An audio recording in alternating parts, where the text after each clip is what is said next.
My name is Emma, I am 32 years old, and I live in a quiet suburban town in the United States. My father always said family comes first, but he didn't mean my family. He meant his comfort, his image, and his golden child, my sister, Jennifer. It happened over a pot roast I had paid for, in a house I was secretly keeping afloat. My 6-year-old daughter, Maya, was sitting next to me. She was nervous. She had just gotten her hearing aids 2 days ago. They were small and pink, and she was so proud of them because they finally let her hear the birds outside. She reached up to adjust the volume because the clinking of silverware was a little loud for her new ears. That was all it took. Jennifer pointed her fork right at my daughter's face. God, can she stop fiddling with that thing? She looks like a little robot girl. I froze. I looked at my mother. I looked at my father. I waited for them to protect their grandchild. Instead, Dad took a sip of wine and chuckled. Relax, Emma, don't be so sensitive. It's just a joke. Just tell her to hide the device with her hair. It affects the whole family image. My husband, David, didn't say a word. He just stood up, walked to the front door, and opened it wide. The cold air rushed in, but it was nothing compared to the ice in his eyes as he looked at my parents. But before I tell you how everything flipped, like and subscribe, drop a comment. Where are you watching from? My name is Emma. I am 32 years old. The drive home from my parents' house was silent. Usually, David and I would debrief after a family dinner. We would talk about the food, or some sports game my dad mentioned, or how much the kids had grown. But tonight, the silence in the car was heavy. It felt like there was a physical weight sitting on the backseat between us and Maya. Maya was asleep in her car seat. I checked the rearview mirror every 30 seconds just to make sure she was okay. Her head was tilted to the side, her mouth slightly open. I could see the faint outline of the pink plastic device behind her ear. It's just a joke, my dad had said.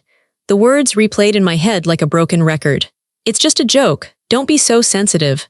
I gripped the steering wheel so hard my knuckles turned white. David was driving, staring straight ahead at the dark road. I could see the muscle in his jaw jumping. He was furious. He had every right to be. But underneath his anger, I felt my own shame burning a hole in my stomach. I hadn't defended her fast enough.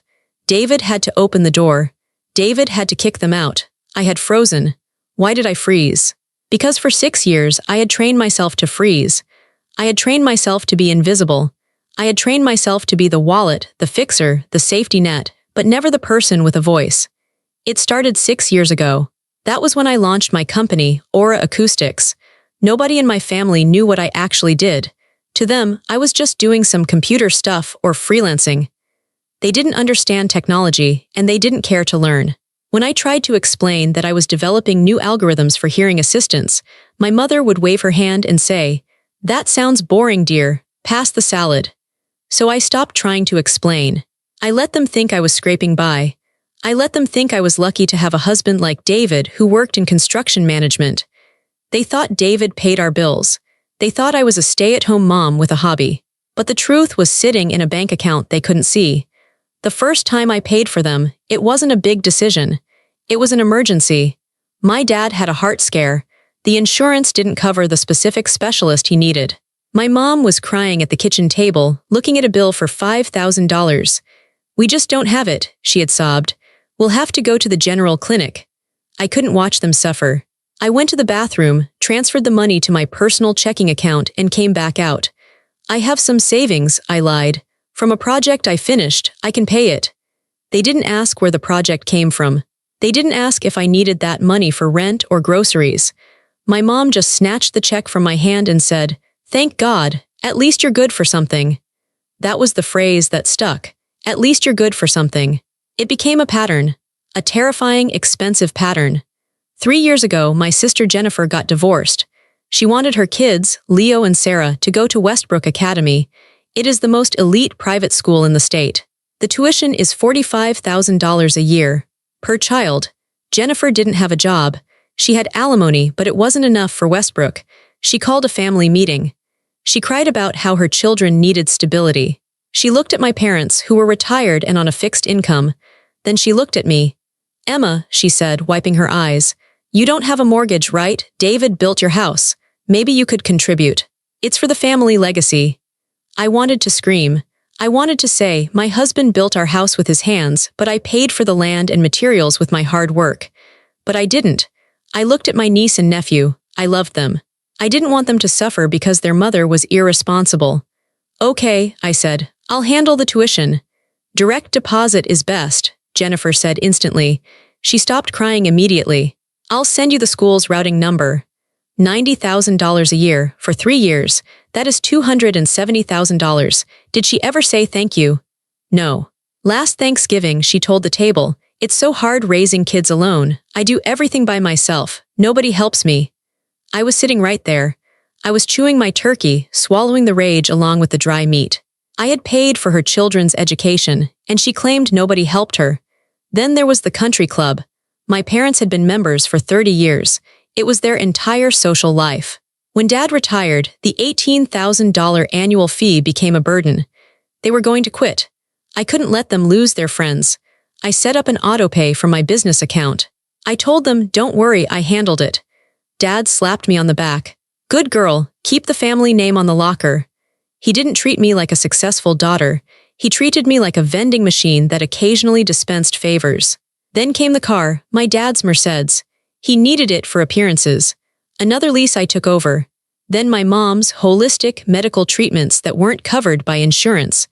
Another credit card I paid off every month. And finally, my brother Tom. Tom was the entrepreneur of the family. He had started a craft brewery, a gym, and a consulting firm. All of them failed. Last year, he needed a bridge loan of $50,000 to keep his latest venture, a custom sneaker business, afloat. I just need a leg up, Emma, he had said, cornering me in the kitchen.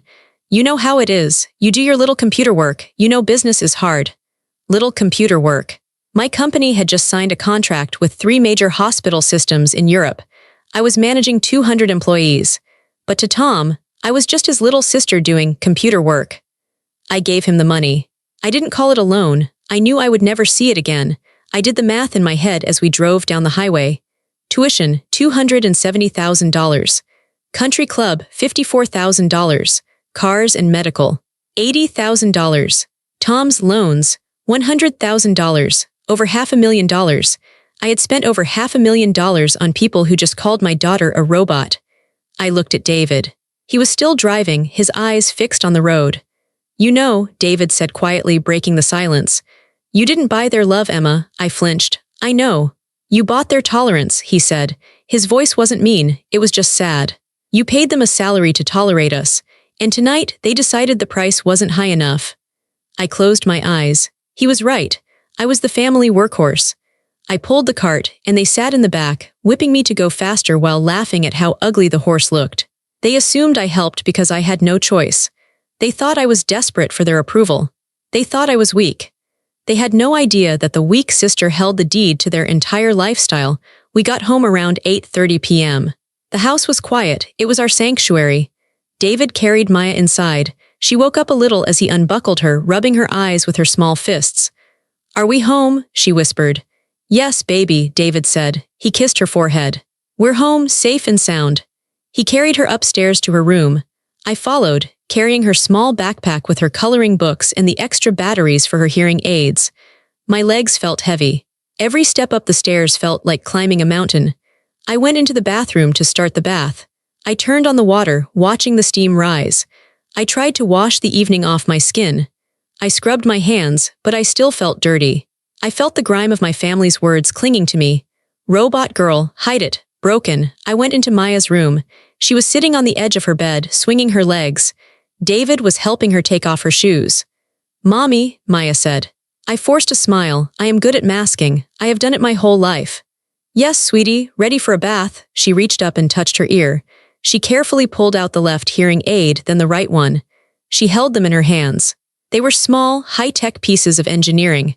My engineering. I had designed the compression algorithm that made them work so well in noisy environments. I had built them to help people like her. She looked down at the pink plastic devices. Grandma said I'm broken, she said. Her voice was so small, it wasn't a question really. It was a statement. She was checking a fact. My heart stopped. The room went silent. I looked at David. He looked like someone had punched him in the stomach. I knelt down in front of her. I took her small hands in mine. No, Maya, look at me. She looked up. Her big brown eyes were filled with tears that hadn't spilled yet. Grandma. Grandma was wrong, I said, my voice shook. You are not broken, you are perfect. These, I pointed to the hearing aids, these are just like glasses. You know how Daddy wears glasses to see better. These help you hear better, that's all. You are strong and smart and beautiful. But Aunt Jennifer laughed, Maya whispered. A single tear rolled down her cheek. She said I look like a robot. Do I look scary? I pulled her into my arms. I buried my face in her hair so she wouldn't hear me gasp. I felt a rage so hot it almost burned me. It wasn't the annoyance I felt at the dinner. It was a primal mother bear fury. They hadn't just insulted me. They had planted a seed of shame in my 6-year-old daughter. They had taken her confidence, which was so new, so fragile, and crushed it for sport. You do not look scary, I told her, pulling back and looking her in the eyes. You look like a superhero. You have bionic hearing. That makes you special, she sniffled. Really? Really? I got her through the bath. I got her into her pajamas. I read her 2 stories instead of 1. I stayed in her room until her breathing slowed down and she fell asleep. I stood by her doorway for a long time watching her sleep. The moonlight came in through the window. She looked so peaceful. Then I remembered the spreadsheet. I walked out of her room and closed the door softly. David was in the hallway. He was leaning against the wall, his arms crossed. She heard everything, David said. I know, I replied. Emma, we can't go back there, he said. I don't care who they are. I don't care if they are your blood. They are poison. If we go back, we are telling Maya that it's okay for people to treat her like that. I looked at my husband. He was the only family I needed. Him and Maya. We aren't going back, I said. My voice was steady. It surprised me. And they aren't going to treat anyone like that ever again. What do you mean? I said, walking past him toward my home office. I'm done being the ATM. I'm done being the heavy lifter. I'm going to drop the weight. Emma, David warned. If you cut them off, they will explode. It's going to be ugly. Let it be ugly, I said. It's been ugly for me for 30 years. Now it's their turn. I walked into my office. It was a sleek, modern room. I had 3 monitors set up. This was the command center of Aura Acoustics. This was where I managed a global supply chain. This was where I made executive decisions that affected millions of dollars. Here, I wasn't the little sister. Here, I was the CEO. I sat down in my leather chair. The leather was cool against my back. I woke up my computer. The screens glowed to life, illuminating the dark room. It was time to look at the numbers. It was time to look at the truth. The file was named Family Support Master XLSX. I hated this file. I had created it 4 years ago to keep track of where my money was going, mostly for tax purposes and my own sanity. I clicked on it. It opened instantly, a grid of colorful cells and endless numbers. I scrolled down. Row 4.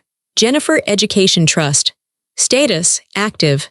Monthly auto draft, $7,500. I stared at the number. $7,500 a month.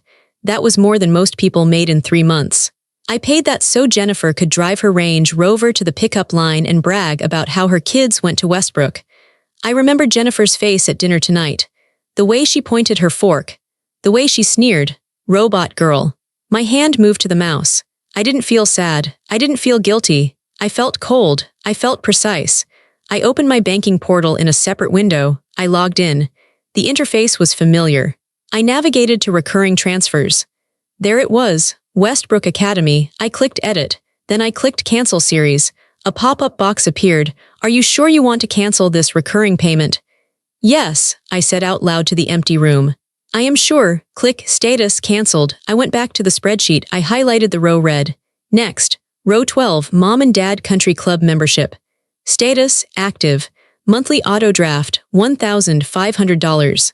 I thought about my dad. It's just a joke. Don't be so sensitive.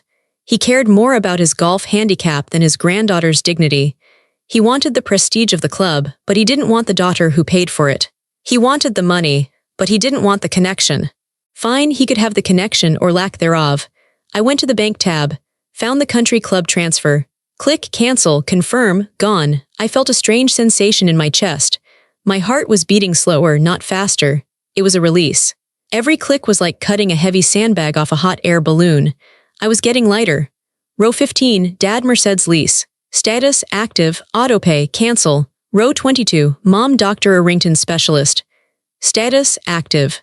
Credit card on file. I logged into the credit card portal.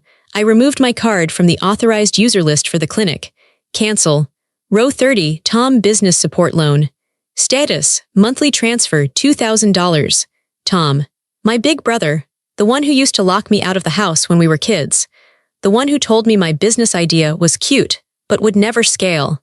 He was using my money to pay rent on a warehouse for shoes that nobody was buying. I didn't just cancel the transfer. I called the bank's automated line to put a stop payment on the check that was scheduled to go out tomorrow morning. Click, cancel, confirm. I worked down the list. Netflix subscriptions, phone plans. The landscaper who did my parents' yard. The cleaning service for Jennifer's house. I paid for all of it. I had wrapped them in cotton and insulated them from the real world. I had created monsters. I had fed them, and when they got big and strong, they tried to eat my child. It took me 45 minutes. When I was done, the active column was empty. The scheduled payments tab in my bank account was blank. I sat back in my chair. The room was silent. My phone was sitting on the desk. It was black and quiet. It was 11 p.m. They were all asleep. They were sleeping in beds I paid for, dreaming dreams I subsidized. They had no idea that while they slept, the ground beneath them had disappeared. I closed the laptop. The click of the lid shutting sounded like a gunshot in the quiet house. I stood up and walked to the window. I looked out at the street. It was dark. I'm sorry, I whispered, but I wasn't talking to them. I was talking to the old Emma, the Emma who tried so hard to be good, the Emma who thought she could buy her way into a family photo. She was gone now. And the woman who replaced her wasn't writing any more checks. The morning started like any other Tuesday. I made coffee. I made oatmeal for Maya. I packed her lunch, a turkey sandwich cut into star shapes. I put a little note in her lunchbox that said, "I love you, Supergirl." Maya seemed okay. Kids are resilient. She was playing with her cereal, but she wasn't wearing her hearing aids. They were sitting on the counter. "Do you want to put your ears on?" I asked gently. She shook her head. "Not today." "Okay," I said. I didn't push. "Maybe later." That small refusal, her fear of her own device, hardened my resolve like concrete. David took Maya to school. I stayed home. I sat at the kitchen island with my coffee and my phone. It started at 9:15 a.m. My phone buzzed. It was Jennifer. I didn't answer. I took a sip of coffee. It buzzed again immediately. Then a text, "Jennifer, Emma. The school just called. They said the tuition transfer bounced. It's embarrassing. Fix it ASAP." I stared at the screen. "Fix it, not please." "Not is something wrong, just a command," I typed back. I canceled it. I watched the 3 little dots appear instantly. "Jennifer, what do you mean you canceled it? Is this a joke? They're going to kick Leo and Sarah out of class if it's not paid by noon." "Emma, then you should probably go pick them up." My phone started ringing. Jennifer again. I declined the call. 5 minutes later, my dad called. I let it go to voicemail. 10 minutes later, the house phone rang. We still had a landline for emergencies. I let it ring. By 10 a.m., my phone was vibrating so constantly it was moving across the counter. "Mom, Emma, Dr. Arrington's office said the card was declined. I'm at the front desk. This is humiliating. Call them now." "Tom, yo, the transfer didn't hit. I have a vendor waiting."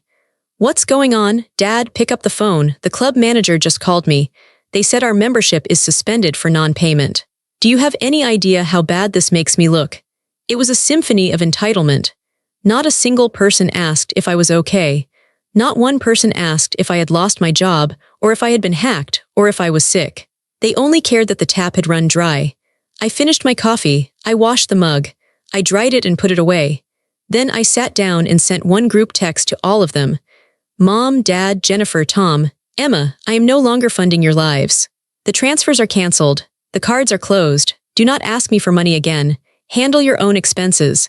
I put the phone down. The reaction was nuclear. Jennifer sent 20 texts in a minute. She called me selfish, cruel, a monster. She said I was punishing innocent children. "Jennifer, how can you do this to Leo and Sarah?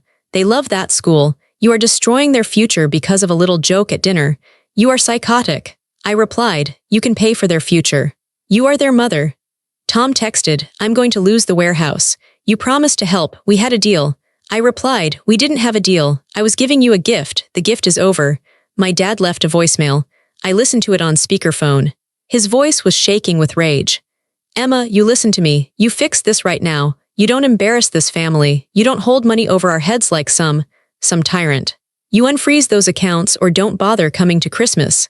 I laughed. It was a dry, humorless sound. Christmas? He thought threatening me with less time with them was a punishment. David, I called out. David had just walked back in the door. Yeah, we're free for Christmas, I said.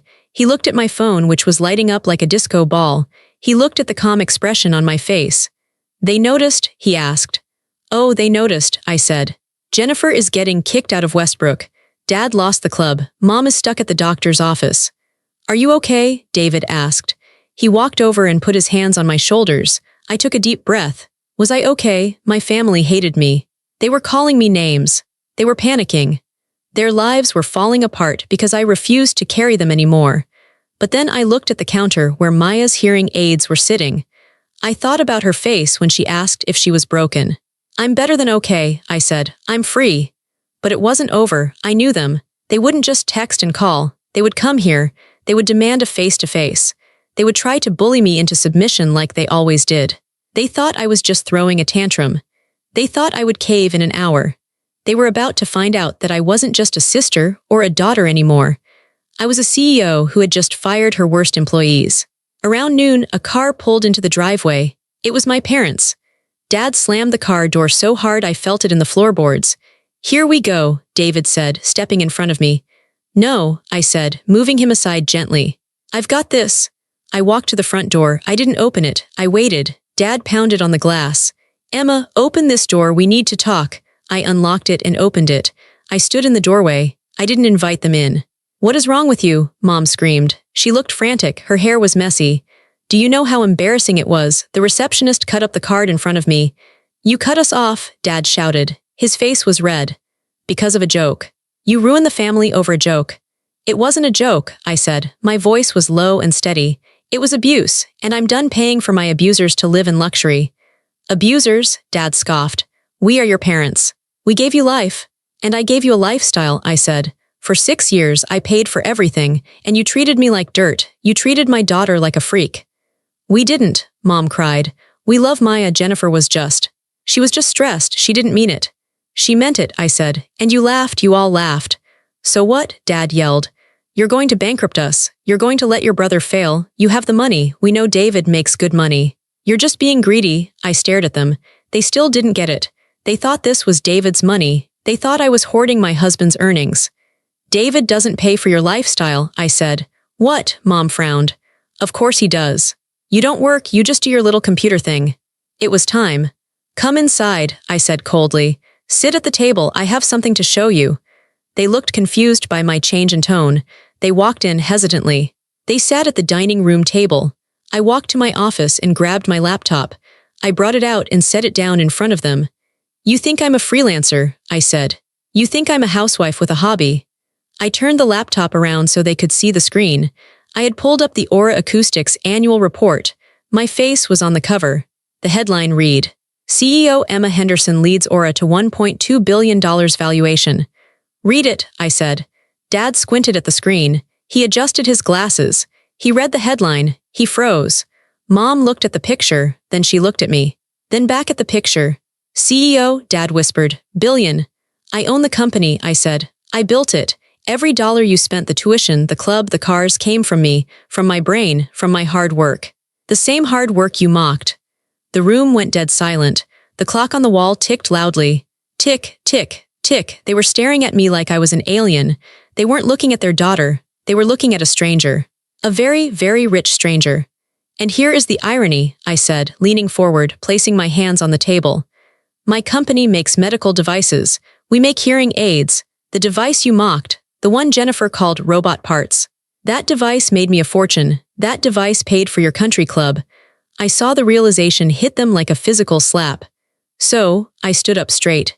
Get out of my house, and don't come back until you learn some respect. But don't expect the money to ever turn back on. That part of our relationship is dead. The silence in my dining room was thick enough to choke on. My parents were still staring at the laptop screen. My face, their daughter's face, looked back at them from the digital annual report. Billion, with a B, my dad stammered. His voice was barely a whisper. All the bluster, all the anger he had walked in with had evaporated. It was replaced by shock. Yes, I said, with a B. My mother reached out a shaking hand and touched the screen as if she needed to verify it was real. But, you said you were doing freelance work. You said it was just projects? I told you I was building a company, I corrected her. 6 years ago, I told you I had a startup. You told me it was a cute hobby and asked if I could knit you a scarf instead. She flinched. She remembered. I could see it in her eyes. We didn't know, she whispered. Emma, we didn't know it was this. Because you never asked, I said. You never asked me a single question about my work, not once. You asked David about his construction jobs. You asked Tom about his failed sneaker ideas for hours. But me, you just assumed I was nobody. Dad looked up from the screen. His eyes were wide. He wasn't looking at me with pride. He was looking at me with calculation. I could see the gears turning in his head. He was doing the math. If his daughter was a billionaire, then the country club membership was nothing. It was pocket change.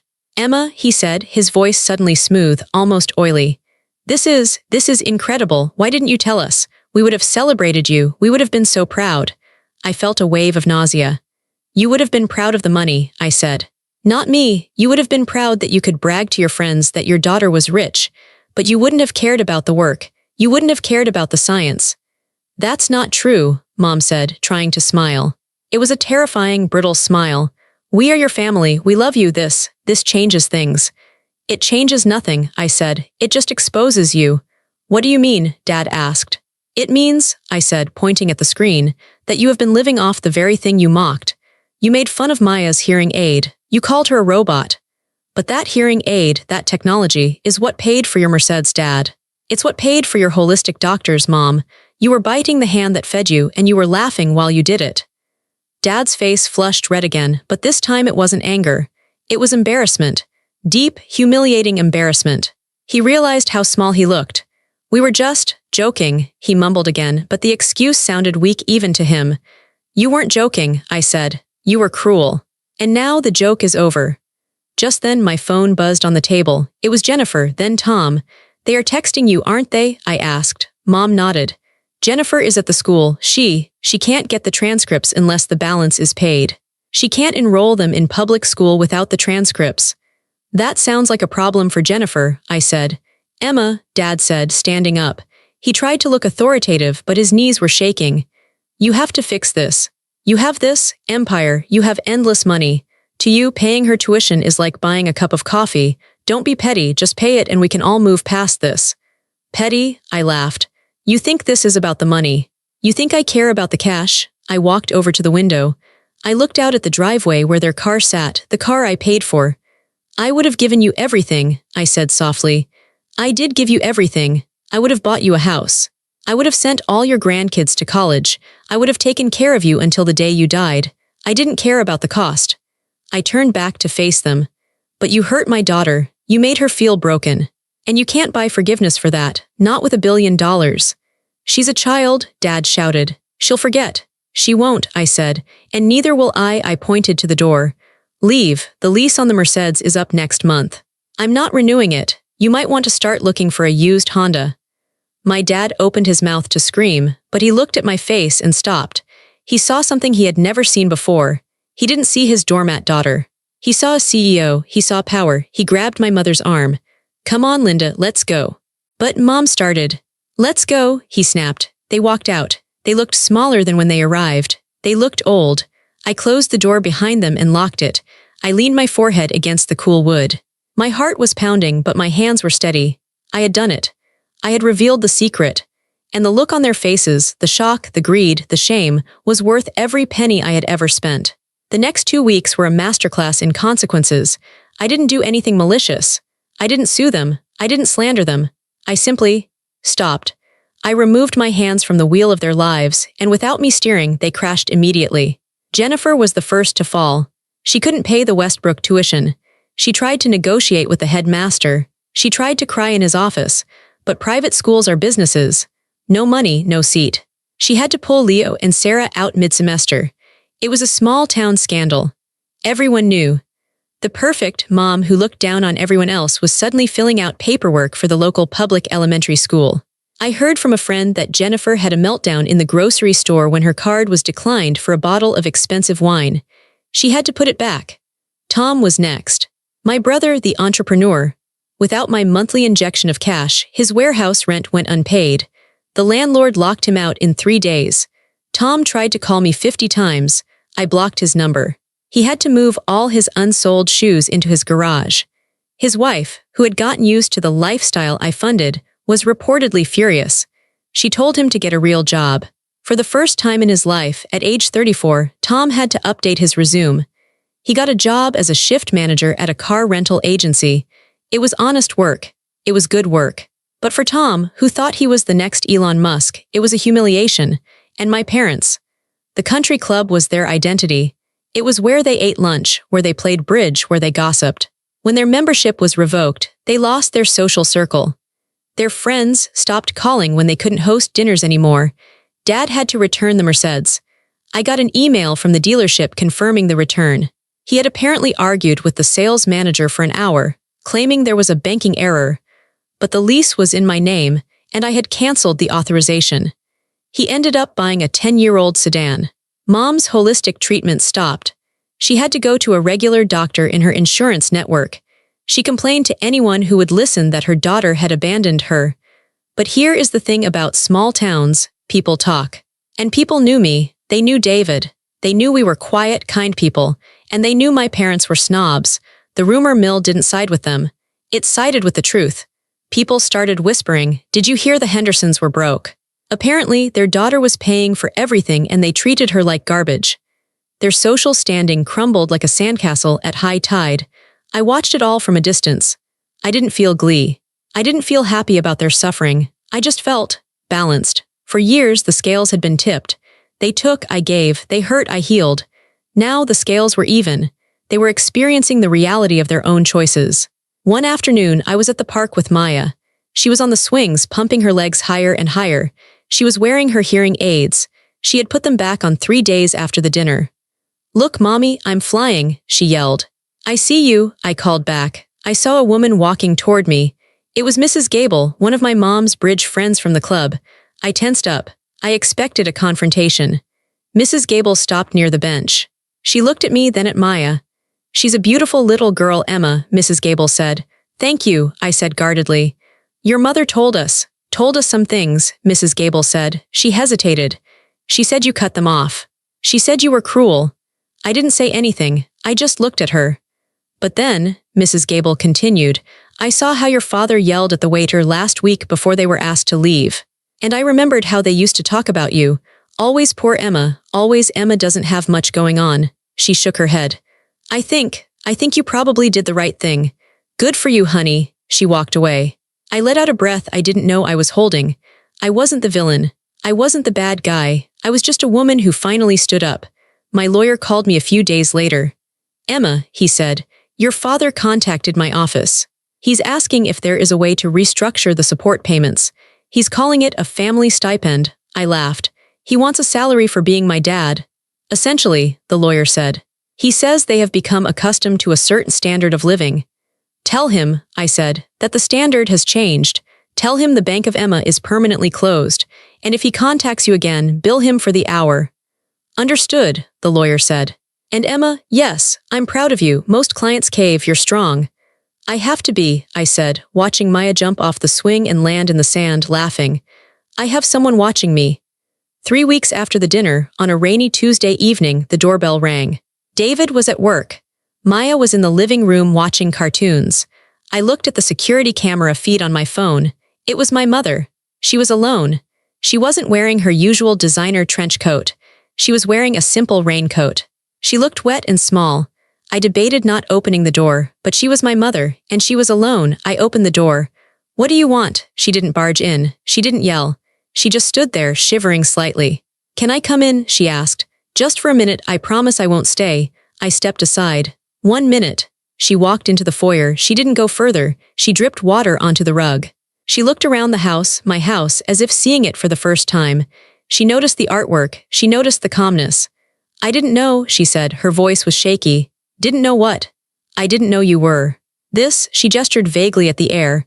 "I didn't know you were successful. I didn't know you were strong."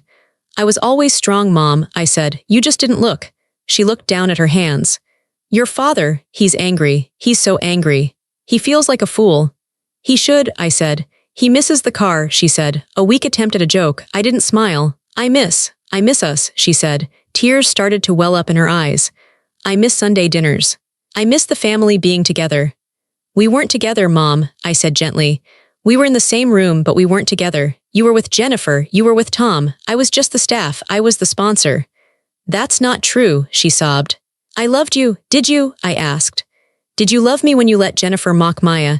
Did you love me when you told me to hide my daughter's disability so I wouldn't embarrass you? She flinched. The truth hit her hard. I was trying to keep the peace, she stammered.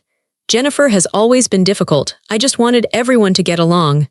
So you sacrificed me, I said. You sacrificed Maya to keep Jennifer happy. That's not peace, Mom. That's betrayal. She started to cry harder. I'm sorry, Emma. I'm so sorry. I messed up. We all messed up. It was the first time in 30 years I had heard my mother apologize. It sounded sincere. She looked broken. Part of me, the little girl inside me, wanted to hug her. Wanted to say, it's okay, I'll fix it. Here's a check. Stop crying. But I looked into the living room. I saw the back of Maya's head. I saw her adjusting her hearing aid without shame. I accept your apology, I said. Mom looked up, hope lighting her face. Really? So, can we fix this? Can we go back to how it was? No, I said. The hope vanished. I forgive you, I said. For my own peace, I forgive you for being weak. I forgive you for not protecting us. But we are not going back. You don't get access to my life anymore. You don't get access to my daughter. But, family, she whispered. Family protects each other, I said. You didn't protect us. You are welcome to call on birthdays. We might come to Thanksgiving in a few years. But the money, the support, the constant access, that is gone forever. She stared at me. She realized I wasn't punishing her. I was setting a boundary, a permanent, concrete boundary. And Mom, I added, yes, you said you didn't know I was successful. You said that's why you treated me that way. She nodded. That makes it worse, I said. You didn't value me when you thought I had nothing. Why would money change that? If you only love me because I'm a CEO, you don't love me at all. She stood there for a long time. The silence stretched. Finally, she nodded. She understood. Okay, she whispered. Okay. She turned around and opened the door. The rain was still falling. Goodbye, Emma, she said. Goodbye, Mom, I said. She walked out to her car. I watched her drive away. I didn't feel sad. I felt clean. I felt like a wound that had been infected for years was finally cleaned out and stitched up. It would leave a scar, but it would heal. 6 months passed. The change in our house was physical. The air felt lighter. We laughed more. Without the financial drain of the Hendersons, my savings compounded. But more importantly, without the emotional drain, my energy returned. I poured that energy into Maya, and I poured it into my work. One morning at breakfast, Maya came running into the kitchen. She was wearing a bright purple dress and her pink hearing aids. Mom, look, she yelled. She spun around. I'm ready for the presentation. Today was show and tell at her school. She had decided to show her hearing aids. My heart squeezed. 6 months ago, she wanted to hide them. She thought she was a robot. You look amazing, I said. What are you going to say? I'm going to tell them how they work, she said excitedly. And how I can hear the teacher even when she's facing the whiteboard. And how my mom invented the special computer inside them. I choked up. You're going to tell them I invented it? Yeah, she said, because you're a genius. I grabbed her and hugged her tight. You are the genius, baby. I drove her to school. I walked her to her classroom. I watched through the window as she stood up in front of 20 kids. She took off her hearing aid. She held it up. She wasn't scared. She wasn't ashamed. She was proud. This is my super ear, she told the class. It helps me hear better than you, and my mom made it. The kids didn't laugh. They leaned forward. They said, cool, and wow. I walked back to my car with tears streaming down my face. That afternoon, I went to my office. I called a meeting with my CFO. The charitable giving fund, I said. I want to restructure it. Okay, he said. What are you thinking? I want to start a foundation, I said. Specifically for children with hearing loss in low-income families. I want to pay for devices, speech therapy, and this is important education for their families. I want to teach parents how to support their kids. That's a great idea, Emma, he said. How much do you want to allocate? I pulled up the old spreadsheet. The family support file. I looked at the total I used to spend on my ungrateful family. Tuition, cars, clubs. It was over $150,000 a year. Start with $200,000, I said, and we'll grow it from there. I took the money that was used to silence my family's toxicity, and I used it to give a voice to children who needed it. I came home that night to a quiet house. David was cooking dinner. Maya was drawing at the table. There were no frantic texts from Jennifer, no guilt-trip voicemails from Dad, no demands from Tom. There was just peace. David handed me a glass of wine. "How was your day, CEO?" I smiled. "It was perfect." We sat down to eat. Maya told us about her presentation. She chattered happily, her voice clear and confident. I looked at my husband. I looked at my daughter. This was my family. The people who loved me for me, not for my checkbook, not for my utility. The silence from my parents' house was deafening, and it was the most beautiful sound I had ever heard. "I'm looking at you now. Yes, you, I know why you clicked on this story. I know why you're still reading. Maybe you have a sister who makes you feel small. Maybe you have a father who only calls when he needs something. Maybe you have a mother who criticizes your children and calls it advice. Maybe you are the strong one, the fixer, the bank. You tell yourself it's your duty. You tell yourself, but they're family. You tell yourself that if you just give a little more, suffer a little more, pay a little more, they will finally love you the way you want to be loved. I need you to hear me, they won't. You cannot buy respect. You cannot pay for love. And you should never, ever bankroll your own abuse. It took me 30 years to learn that. It took seeing my daughter's heart break to finally wake up. Don't wait that long. If your family mocks your child, if they minimize your struggles, if they benefit from your strength but belittle your worth, walk away, close the wallet, block the number, lock the door. It will be scary. They will scream. They will call you selfish. They will try to make you feel like the villain in their story. Let them. Because in your story, you are the hero, you are the protector, you are not abandoning them. You are choosing yourself. You are choosing your peace. You are choosing to save your energy for the people who actually deserve it. I lost a family of leeches, and I gained a life of freedom. My daughter knows she isn't broken. My husband knows he is my partner, not my ATM. And I know that I am enough. Just me. Not Emma the CEO, not Emma the savior, just Emma. And that is worth more than all the money in the world. So take a deep breath. Look at the spreadsheet of your life. And don't be afraid to click cancel. Your peace is waiting on the other side.